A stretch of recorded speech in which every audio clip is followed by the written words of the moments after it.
ఏ బాటైనా పర్వాలేదంట, సమయంతో సాగటమే మన సింపుల్ సిద్ధాంతం.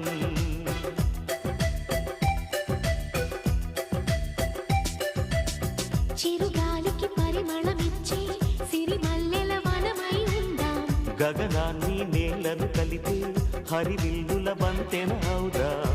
ఆనందం అంటే అర్థం మనమందా, ప్రతి పూట పాటై సాగే హుషారు సరిగమలో. ఎన్నో ఎన్నో రాగాలుండే సంగీతం